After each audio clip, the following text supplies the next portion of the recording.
সবং বিধানসভার প্রত্যেকটা ভোটারকে হাত জোড় করে মাথা নিচু করে ধন্যবাদ জানাতে চাই, কারণ যেভাবে আপনারা পাশে ছিলেন, যারা আমাকে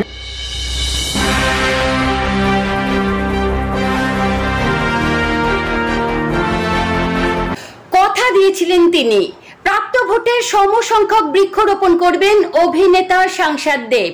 কথা মতো নিজের ঘাটাল লোকসভা কেন্দ্রে বৃক্ষরোপণের কাজ শুরু করলেন দীপক অধিকারী। প্রাথমিকভাবে তিনি নিজের লোকসভা কেন্দ্রে প্রায় 2 লক্ষ গাছ লাগাবেন। আপনারা দেখছেন পিবিএন বাংলা নিউজ।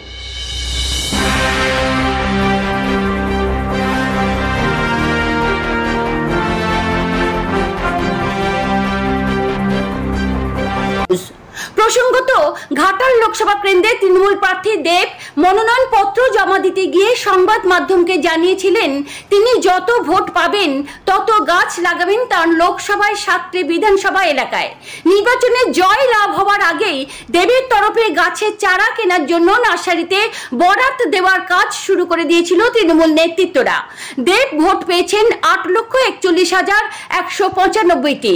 বিজেপির থেকে তাঁর ব্যবধান রয়েছে 1,82,868টি। ফলাফল প্রকাশিত হয়েছে 5 দিন হয়ে গিয়েছে। এবার নিজের এলাকায় বৃক্ষরোপণ কর্মসূচি শুরু করলেন দেব। প্রথম তিনি ঘাটাল লোকসভা কেন্দ্রের সবং ব্লকের দেভোগ গ্রাম পঞ্চায়েতের উচিতপুরের প্রাথমিক স্বাস্থ্য কেন্দ্র মাঠে বৃক্ষরোপণ কর্মসূচি শুরু করেন। এই ব্যাপারে তিনি বলেন, ঘাটাল লোকসভায় 7টি বিধানসভা কেন্দ্রে আজ রবিবার বৃক্ষরোপণ করব। প্রথম সবংয়ে 600 গাছ বৃক্ষরোপণ করা হয়েছে। আমি আগে সিদ্ধান্ত নিয়েছিলাম যতগুলো ভোট পাবো তত গাছ লাগাবো, তবে জয়ের পর সিদ্ধান্ত বদল করলেন অভিনেতা সাংসদ দেব। যতগুলো ভোট পেয়েছেন তিনি ততগুলি নয়, বরং যত সংখ্যায় ভোট পড়েছে ঘাটাল লোকসভায় ততগুলি বৃক্ষরোপণ করবেন দেব। প্রথম দিনের টার্গেট অনুযায়ী 10,000 গাছ লাগাবেন। ধাপে ধাপে সেই সংখ্যাটা 15 লক্ষয় পৌঁছবে। বিস্তারিত দেখুন পিবিএন বাংলা নিউজে। মেনটেন করা ডেফিনেটলি একটা কাজ, সময় সময় জল দেওয়া, সেটার জন্য আমাদের দল বা পঞ্চায়েত যেটা বললো কি লোকাল নেতৃত্বে তাদের দায়িত্ব, এবং তারা দায়িত্বটা নেবে এবং তারা দায়িত্ব নিয়ে মানে গাছগুলোকে রক্ষা করবে, সেটা আসলে। আজকে প্রথম দিনে কত গাছ লাগানো হবে?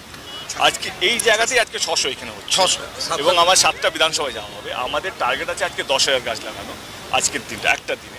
তো দেখা যাক টার্গেটটা আমরা অ্যাচিভ করতে পারি। পাঁশকুড়া কেন্দ্র, সেখান থেকে তো পরাজয়ের মানে লিড নেমে আছে, সেখানেও সমপরিমাণ গাছ লাগানো হবে। আপনার এই লিড না, আমি যতগুলো ভোট পেয়েছি মানে পাঁশকুড়া সব যে জিততে তার তো কোনো মানে নেই। আমার মনে হয় কি আমাদের কাছে ছিল কি, আমরা যখন শুরু করেছিলাম প্রচার তখন আমাদের কাছে ছিল কি আমরা 15,000 ডেপ্রিসিয়েট আছে, সেখান থেকে 200টা মাইনাস আর 400টা মানে what ever the number is.